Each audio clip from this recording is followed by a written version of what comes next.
Definisi pernikahan beda agama adalah pernikahan yang dilakukan oleh seorang laki-laki dan seorang perempuan yang memiliki latar belakang agama yang berbeda. Menurut Majelis Tarjih dan Tajdid PP Muhammadiyah, menyatakan bahwa pernikahan antar agama, yaitu pernikahan yang dilakukan oleh orang muslim atau muslimah dengan orang non-muslim atau muslimah, atau dengan orang-orang musyrik, dan atau dengan orang-orang ahli kitab.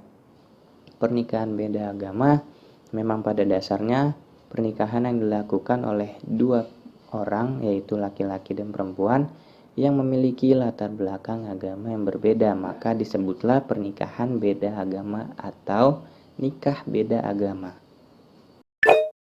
Dalam perspektif Islam, pernikahan beda agama dilarang, seperti yang dijelaskan dalam surat Al-Baqarah ayat 221. Dalam ayat tersebut jelas diterangkan bahwa dilarang menikah dengan orang kafir dan musyrik sampai mereka beriman. Namun, dalam surat Al-Maidah ayat 5 menerangkan adanya kesempatan untuk melakukan pernikahan beda agama antara kaum muslim dengan wanita ahlul kitab. Para ulama memiliki pendapat yang berbeda-beda mengenai hukum pernikahan beda agama yang dilakukan oleh kaum muslim dan wanita ahlul kitab. Menurut penelitian-penelitian yang dilakukan oleh beberapa peneliti terdahulu, dapat disimpulkan bahwasanya Islam itu melarang keras adanya pernikahan beda agama, yang dimana sejalan dengan adanya peraturan perundang-undang Indonesia yang mengatur pernikahan beda agama, yaitu di Undang-Undang Nomor 1 Tahun 1974. Dalam undang-undang tersebut diterangkan bahwa tidak boleh seorang muslim itu menikah dengan cara atau menurut agama Nasrani ataupun sebaliknya. Kompilasi hukum Islam pasal 4 juga, seorang muslim itu tidak sah pernikahannya bila dilakukan menurut hukum agama lain. Dalam pasal 40 huruf C kompilasi hukum Islam itu melarang menikahi seorang wanita yang tidak beragama Islam. Dan terakhir di pasal 44 kompilasi hukum Islam yang menegaskan bahwasanya melarang pernikahan beda agama. Oleh karena itu, baik hukum Islam maupun hukum di Indonesia itu melarang adanya pernikahan beda agama. Saya akan menjelaskan tentang contoh hasil survei yang kelompok kami telah lakukan pada tanggal 28 Mei 2021. Dari hasil survei tersebut, diperoleh narasumber kami berjenis kelamin laki-laki dan beragama non-Islam, dan perempuannya beragama Islam. Singkat cerita, mereka melakukan pernikahan beda agama atas dasar suka sama suka, tanpa memikirkan perbedaan agama tersebut dan juga restu orang tua mereka. Pernikahan tersebut tetap terjadi dengan pihak perempuan pindah ke agama non-Islam dan menikah secara non-Islam. Dari pernikahan tersebut, mereka mendapatkan satu orang anak perempuan. Setelah menikah, terjadi pertengkaran antara kedua belah pihak keluarga yang tidak menyetujui adanya pernikahan ini dan mengakibatkan sang perempuan pindah ke agama Islam lagi dan ikut dengan orang tuanya, dan juga hak asuh putrinya jatuh kepada pihak wanita. Nah, selanjutnya kita akan ngebahas tentang contoh survei pernikahan beda agama yang kedua. Pernikahan beda agama tentu bukan hal yang mudah ya, karena pernikahan beda agama biasanya terjadi karena adanya ketertarikan antara satu sama lain. Nah, di contoh survei yang ini ada sepasang kekasih, wanitanya beragama Kristen dan laki-lakinya beragama Muslim. Nah, mereka ini telah menjalani hubungan selama 7 tahun dan sampai pada akhirnya mereka memutuskan untuk melanjutkan ke jenjang yang lebih serius, yaitu pernikahan. Bukan hal yang mudah ya bagi mereka untuk bisa meyakinkan orang tua dan mendapatkan restu dari orang tua. Nah, mereka untuk bisa mendapatkan itu perlu tantangan juga karena salah satu dari anggota keluarga mereka tidak menyetujui dengan adanya pernikahan beda agama. Tapi seiring berjalan waktu dan komitmen mereka terus memperjuangkan hubungan mereka sampai pada akhirnya mereka mendapatkan restu dari orang tua. Nah, setelah mereka melewati beberapa tantangan, akhirnya mereka mendapatkan restu dari orang tua mereka, dan orang tua pun melihat mereka dari pribadinya mereka sebagai manusia tanpa melihat mereka dari perbedaan agamanya.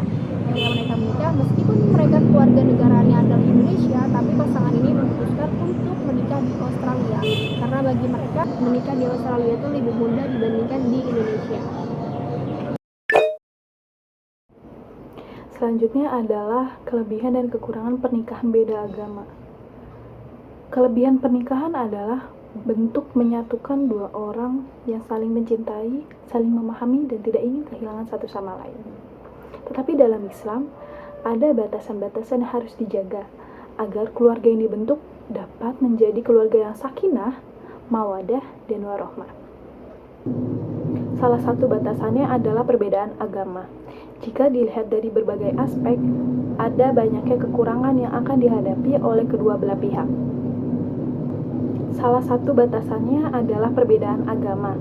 Jika dilihat dari berbagai aspek, ada banyaknya kekurangan yang akan dihadapi oleh kedua belah pihak. Pertama, anak akan mengalami kebingungan awal dalam menentukan identitas agamanya.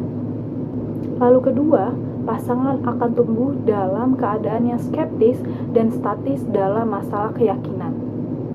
Lalu yang ketiga, terjadi perbedaan akidah. Ini akan memunculkan problematika dalam berkeluarga karena masing-masing pihak akan merindukan kesamaan akidah. Lalu yang keempat, akan sulit menjadi keluarga sakinah karena sakinah bertujuan agar bisa mendekatkan diri kepada Allah Subhanahu wa Ta'ala, sedangkan dalam pernikahan beda keyakinan memiliki jalan agamanya masing-masing dalam berprinsip. Nah, selanjutnya kita akan membahas tentang hikmah dari pernikahan beda agama. Hikmah yang pertama itu dikhawatirkan akan menimbulkan banyak permasalahan mengenai keislaman seseorang. Yang kedua, dikhawatirkan juga anak-anak akan terpengaruh akan nilai-nilai yang bertentangan dengan ajaran Islam. Yang ketiga juga biasanya pernikahan beda agama itu dilatar belakangi oleh terciptanya harapan agar menjadi keluarga yang sakinah. Kesimpulan yang dapat saya sampaikan adalah pernikahan itu adalah suatu hal yang sakral, jadi tidak boleh dimainkan karena pernikahan itu berikrar atas nama Allah Subhanahu wa Ta'ala. Pernikahan beda agama sangat dilarang dalam Islam karena bertentangan dengan Al-Quran dan hadis. Dari contoh yang pertama dapat kita ambil pelajaran bahwa mencintai seseorang tidak boleh berlebihan karena dapat terhasut oleh bisikan syaitan yang menghasut iman kita. Pernikahan yang sesuai dengan agama adalah pernikahan sesuai dengan restu orang tua, karena restu orang tua adalah restu Allah. Pilihlah pasangan yang dapat membimbing kamu ke jalan yang benar, ya.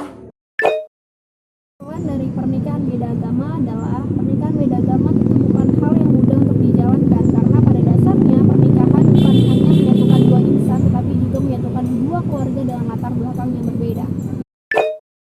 Menurut pendapat saya, pernikahan beda agama itu seharusnya tidak dilakukan sekalipun laki-laki dan perempuan tersebut saling mencintai, karena pada dasarnya masih banyak laki-laki dan perempuan yang seiman. Nabi pun bersabda, wanita itu dinikahi karena 4 perkara. Yang pertama karena hartanya, keturunannya, kecantikannya, dan agamanya. Dan pilihlah wanita yang taat beragama, niscaya engkau akan beruntung. Dalam sabda Nabi tersebut, ditegaskan bahwa pilihlah seseorang itu karena agamanya dan mereka yang taat beragama, sehingga kita akan beruntung. Menikah adalah sebuah ibadah yang dapat menyempurnakan agama. Jika kita menikah dengan seseorang yang berbeda keyakinan, maka kita tidak bisa menyempurnakan agama dan beribadah bersama-sama. Oleh karena itu, jika kita merasa tertarik, menyukai, dan mencintai seseorang, pilihlah di antara mereka yang seiman, sehingga kita dapat menyempurnakan agama dan beribadah bersama-sama.